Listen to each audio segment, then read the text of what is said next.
The year was 53 BCE, and the name Marcus Licinius Crassus was feared and respected across the Roman Republic.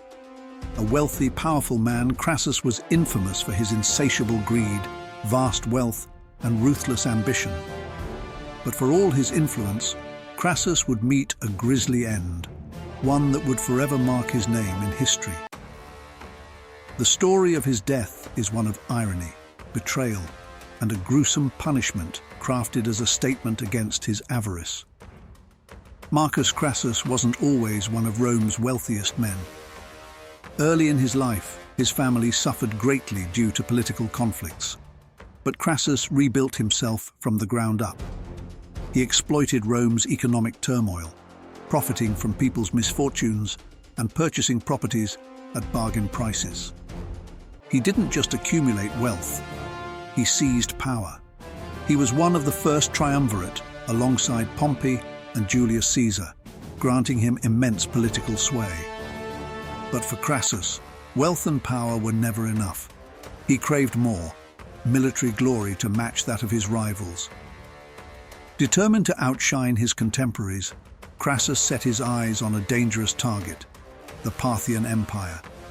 This powerful Eastern empire was known for its skilled cavalry and deadly archers, making it a formidable opponent even for Rome. Still, Crassus was undeterred. In 53 BCE, he gathered a force of 35,000 Roman soldiers, intent on securing a glorious victory and extending Rome's territory eastward. But Crassus underestimated his enemy and overestimated his abilities. The campaign was plagued by logistical failures, lack of local support, and disastrous decision-making. The defining clash took place at Carrhae, a site that would become a symbol of Roman defeat.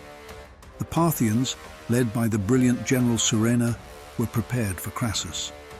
They used tactics unfamiliar to the Romans, with horse archers who could strike with deadly precision and withdraw before the Romans could retaliate. Crassus's forces were cornered, vulnerable under the relentless sun and in unfamiliar terrain. The Parthian soldiers inflicted devastating losses on Crassus's troops, and soon the once mighty Roman legions were decimated. Crassus found himself in a dire position, forced to negotiate with Surena under humiliating terms. Despite his initial resistance, Crassus agreed to meet Surena for peace talks, hoping to save what remained of his shattered army. But the peace talks were nothing more than a trap. Surena used the meeting to capture Crassus, humiliating the once powerful Roman general in front of his own men. In a cruel twist of fate, Crassus was betrayed by his guides, captured and taken prisoner. For a man who prided himself on his wealth and influence, the scene was one of complete degradation. Surena, it seems, had something special planned for Rome's richest man. Now comes the grim and legendary end of Crassus. The Parthians, fully aware of Crassus's legendary greed, devised an execution that would become infamous in the annals of history. They brought forth a cauldron of molten gold and, in a brutal act of mockery, poured it down Crassus's throat.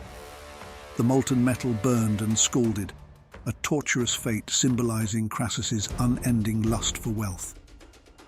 This horrific act was more than just a punishment. It was a statement. To the Parthians, Crassus's downfall served as a stark warning to the Romans. Their insatiable greed and hubris would bring them ruin. The death of Crassus had profound consequences for Rome. His demise shattered the first triumvirate, destabilizing the political landscape and paving the way for a series of civil wars that would eventually lead to the end of the Roman Republic. Crassus became a cautionary tale in Roman history, a man who wanted everything but lost it all. His death by molten gold became a haunting reminder of the dangers of unchecked ambition and avarice.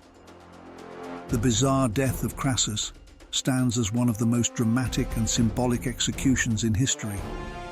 The Parthians didn't just kill Crassus.